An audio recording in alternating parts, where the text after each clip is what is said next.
Hello? Hello? What's going on, man? How are you? We good, bro. Thanks for taking the time. What's up? Oh, it's actually our pleasure, man. I'm the editor and head DJ of collegedj.net. We are a online music news magazine, and we're targeted toward the college demographic. And we reflect the diverse tastes of a college campus. We would like to mix it up. And I know that you, the Airplane Boys, are known for your sound, but kind of mixes it up.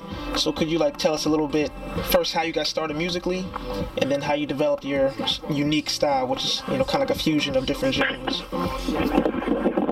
We met in elementary school, Jay and I, and we always had taste in music, whether it be pop or from Earth, Wind and Fire to Temptations to Michael Jackson, and then we just grew as friends. And the more we grew as friends, the more we encountered situations and learned off them together and overcame obstacles together, and that naturally made music easier to write about because we could relate and we knew each other, our personalities and how we look, our outlooks on life, man. And once you know the person, or once you get a good hand of life or have a good vision, it's only natural that it translates to art if it's in you. Yeah, you want to add on that? Nah, I mean, yeah, basically what happened. You talk about Mike and them, No Stone. Yeah, go in.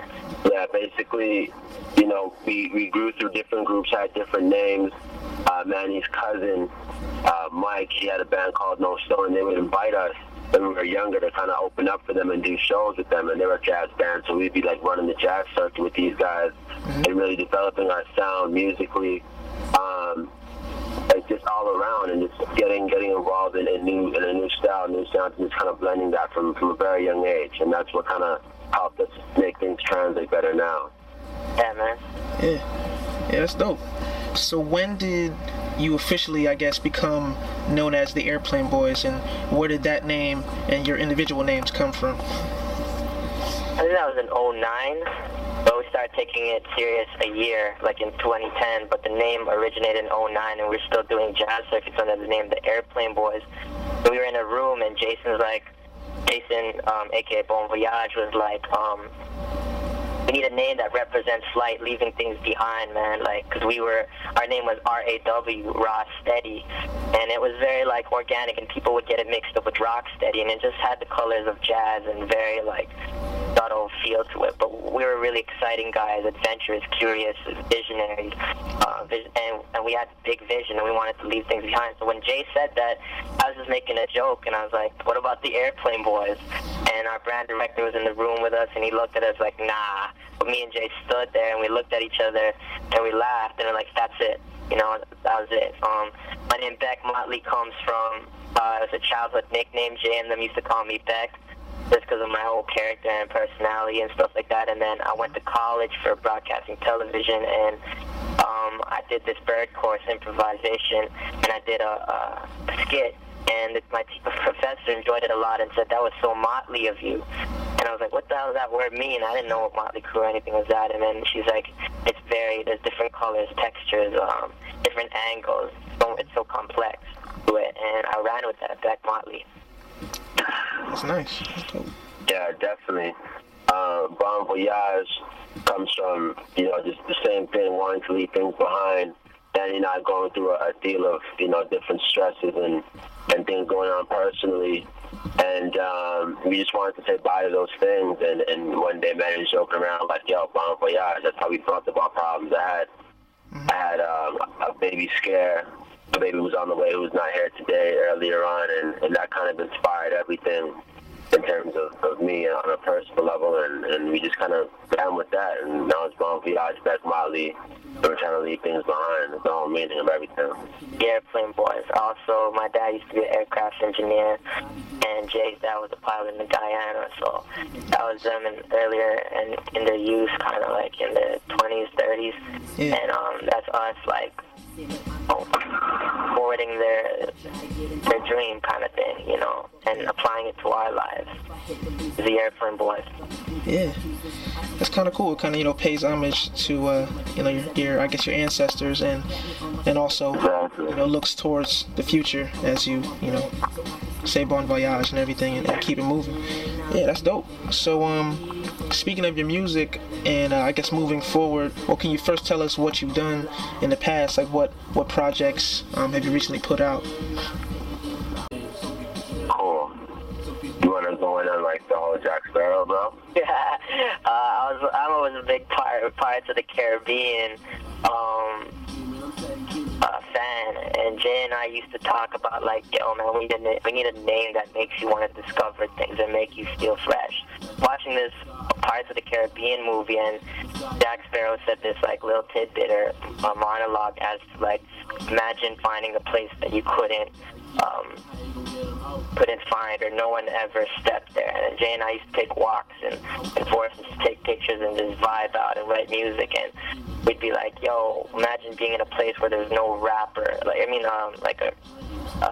a McDonald's cup on the ground, you know what I mean? You always find garbage everywhere, but imagine there's a place with none of that, and there's actually a place that no one's ever walked on. So we're like, yo, where have you been? We're playing with that whole vibe, and there's no question mark there, because we want it to be a statement of assurance yourself, like, where have I been, you know? Asking yourself in the mirror, but not as a question, just like a statement that you're going to go and do it. So that's what we want to represent with our music, is this discovery. Like, where have you been all my life? Where have I been? You know what I mean? Hopefully our stories connect to you, and take as much as you can from it and create your own, or vibe with it and apply it to your life, because we always have a positive message, or even if we're saying something negative, it's to feed that side of you to grow. You know what I mean? To analyze yourself and your life, because that's what we're about doing, just having dialogue, having conversations with you, bro, and having conversations with people out there. That's what our music wants to do, just intelligent conversations implemented into our art. Yeah, that's deep. That's pretty deep. And I know when your Born to Be music video, towards the end, spoiler alert for people that haven't seen it yet, but you know, towards the end there's I guess you uncover a package in like this field, and it says where you've been, and it seems like with your music, and also with your visuals as well, it's like all very stimulating. So can you tell us a little bit about the Born to Be music video, as well as the Gold Ribbons music video, and how you provoke I guess listeners and viewers, both their ears and their eyes? Can you talk a little bit about the music videos? Cool. Born to Be came about, we did that track with Delangelo, and yeah, going on the video concept, Warren it came up with that idea, and we kind of just shooting ideas back and forth, and yeah, it's just that, it's that feeling, it's that searching, that finding yourself, asking yourself, where have you been? At the end, when it comes to the conclusion, and that running represents us going through life and going through the different levels, up and down, and you know, representing what we've been through to come to where we feel like, yo, this is what we're supposed to do, this is our mission, and we're going to follow through. Beautiful. I think, like, in life, it's amazing to acknowledge the search, because when you get to the finish line, you're like, let's just say everyone reaches the finish line, they always say the most beautiful part was the search getting there. Like in relationships, when you get to the marriage, the beautiful part of it was getting to know each other and stuff like that, and then it starts a new chapter. But that's what we try to do with our art all the time, with our music. We're always going to constantly inject the word search in our thing with where have you been, and even in our next body of art. And that's what we do with our music videos. If you take notice that there's a search in Born to Be, the search for ourselves. Yeah. I'm going under the tree of life and just opening that black airplane that represents the Airplane Boys and just saying, where have you been? It's just a reassurance that we've been running all our lives, and the answer is just within us. the gold ribbons is like the search for love. You're falling in love with lust and stuff, and when the end comes, well, we fell in love with the wrong women, but the trials and tribulations to create that situation is a beautiful thing, and them driving off is symbolic. Just like any relationship that detaches from you and you get connected to and you're hurt, it only makes you grow. So, at the end of the day, Jay and I throwing our hands up watching those girls drive, and they weren't the girls that we thought they were. So that means they weren't for us, and they were for those superstars driving off. So everything falls into place. Everything takes time. At the end of the day, what needed to happen happened. And Born to Be, what needed to happen is Jay and I finding ourselves. And Gold Ribbons, what needed to happen was them to find themselves and us to find ourselves, and then watch them leave. I mean, it's a big message in life that everything happens for a reason. Yeah. Negative and positive, we all grow from it, and the search is a beautiful thing. Where have you been? Yeah. Yeah, that's real deep. You obviously put a lot of time and effort into, the message and the meaning behind your art. So we definitely respect that. Yeah. Definitely. Yeah, and I know. Yeah, no doubt. I know you mentioned Elangelo. Now he did some production for the Where Have You Been mixtape, correct? Yeah. Well, he executive produced it. He oversees everything. But he did like a select 6 tracks alongside our other producer, KMS, who's our in-house dude who we grew up with, part of the Beaumont, and been down since like elementary, Yeah. But yeah, definitely Elangelo, when he came onto the project, it helped us a great deal. He was like the first producer to actually give us a hands-on experience, give us a studio and work with and build with him.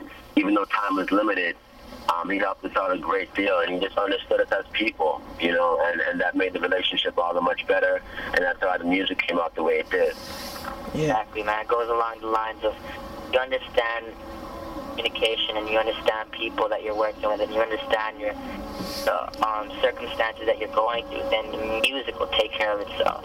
We had limited time. We had no money. Elangelo will bring us in the studio from 6 a.m. to 8 a.m., and we do each song in a day.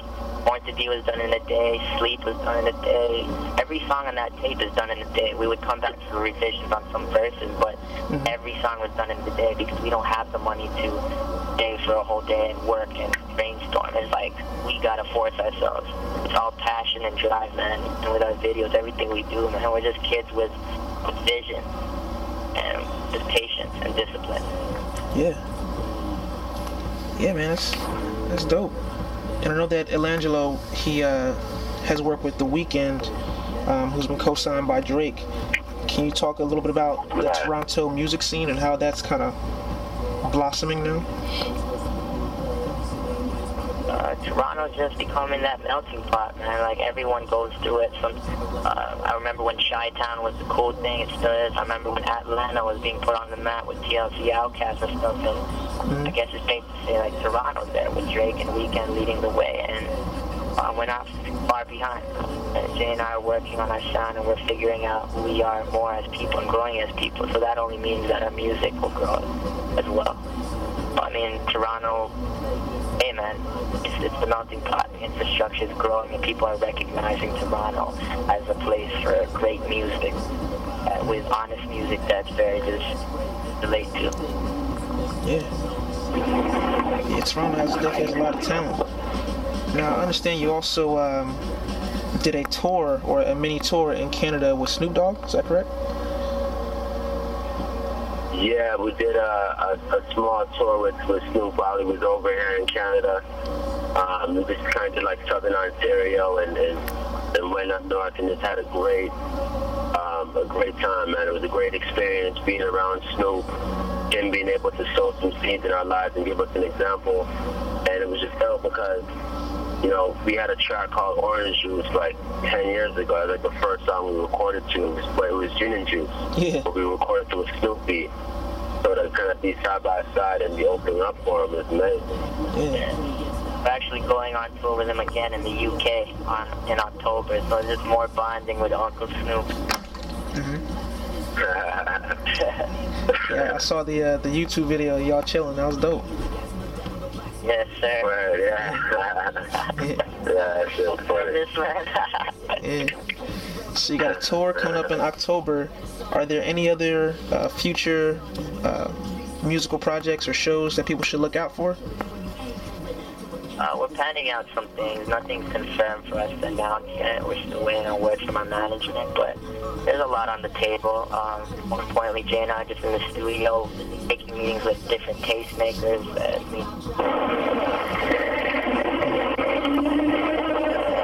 A lot of events and just meeting new people so that we have material to write on the next tape. But the tape's really looking good conceptually. We're very excited for this next body of art, and we're trying to give it a different direction. The first one was more of that canvas of throwing all our colors of what we listened to, from Airquay Funk to James Blake Darkness to Drake influences and everything that we listen to. Now this tape is more so we've been taking a lot of road trips, you know, and things have been aligning for us lately, and we've been feeling like, you know, old guys and young bodies like Benjamin Button. Been feeling like the curtain's about to open. So things like that are going to be presented on the next tape. We're excited to release it to the people. Yeah. Is there any official title or date yet, or is that still in the works? It's still in the works. Okay. We might have said a lot already. So, they'll actually align for you when it actually releases, and you'll be like, oh, witty guys. Yeah. Yeah. That's cool. We're definitely be looking forward to that. Yeah, so I guess the next question, who are you really feeling that is popular in the game right now, and who kind of has influenced you in the past, your musical influences? Frank Ocean is at the top of the list. Yeah, Frank Ocean. Kanye and what Jay-Z are doing was amazing. That camaraderie. James Blake. Phoenix. Nerd is always a big influence. And some of these guys may not be like the biggest now, but I mean, like that's just what it is. Those are our main influences, you know. Definitely for a current artist, Frank Ocean. Yeah, Daft Punk, yes, of course, Drake and The Weeknd. A lot of Drake, the XX, did we say that? We listened to a lot of Adele, Jamiroquai, like just a lot of different songwriting, and just big fans of music and art, film, fashion, all that stuff like really contributes. Like, if we were to ask who inspires, we can go to Christopher Nolan, to Spike Jonze, and to friggin' fashion design. Like, looking at catalogs and different fabrics and colors and tones really contribute to our music and the way we want to write music. It's all like a flow. Art's another language, and if you know one language, you'll be able to communicate with anyone, just like how money is. You know, there's different types of money, pesos, dollars, fucking, you know, rupees, and you go around, but it's still worth the same, essentially, just like music, you know. A director, you're a painter, you're a musician. At the same time, like, you all make different types of art, but it's all a form of expression under one language, which is music. Yeah. I mean, that's what we're doing, man. We're just in the school of life and perfecting our language, which is music. Yeah, I'm hearing that, man. I just gotta say that y'all are really deep. Like, I wasn't kind of caught me off guard. Like, you know, I'm sitting here taking notes. Like, yeah, school of life. Let me write this down, man. Where have you been? I'm about to have a "Where have you been" like sticker on my mirror. So anytime I wake up in the morning, that's just like my inspiration. I mean, yeah, that's dope. So you mentioned Frank Ocean, and you know, he was featured on Watch the Throne. Did you guys get a chance to listen to that? And if so, like, what do you think about Watch the Throne? A couple of tracks.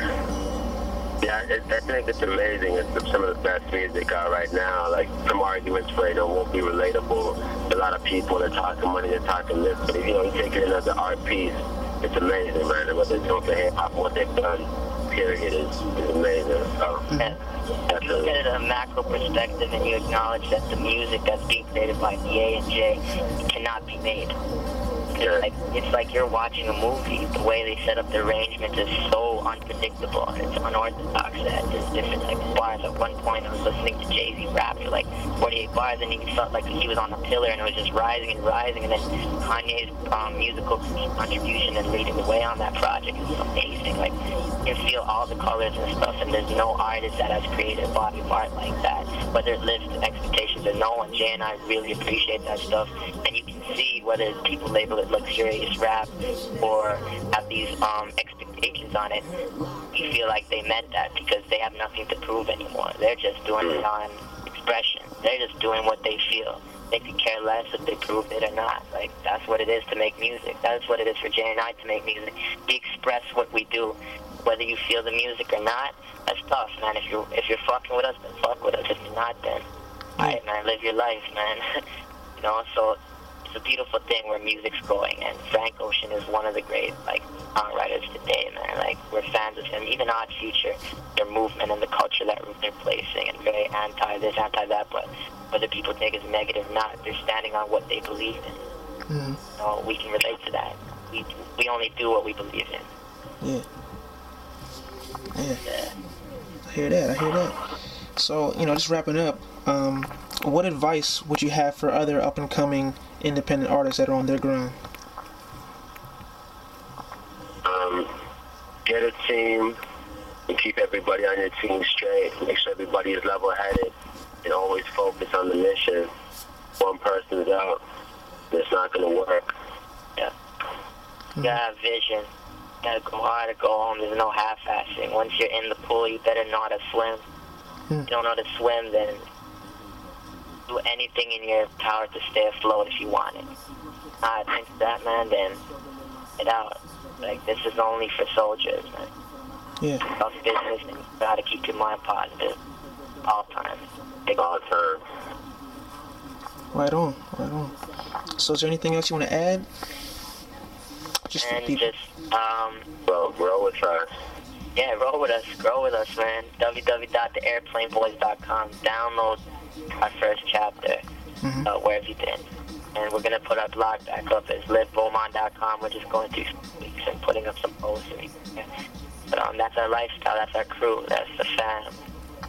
Yeah, check those sites out and stay connected, man, because love loyalty, man. You're loyal to us, we're loyal with you. Grow with us. Yeah. All right. Well, you know, much respect from, you know, yours truly, DJ D Scott, and everybody here at collegedj.net. We respect what y'all are doing, feeling the mixtape, and, you know, we wish you guys all the success in the world. We'll definitely be covering all your, you know, new projects and new music you put out. And just, you know, keep doing what you're doing, because y'all are dope, really. And just speaking with y'all this afternoon, I can tell this, you know, it's, you know, y'all are really, there's a lot of meaning behind what you're doing. It's not just making music to make money or whatever. Like, y'all are doing it for the right reasons. So we respect that. Thank you, brother. See you. We appreciate that.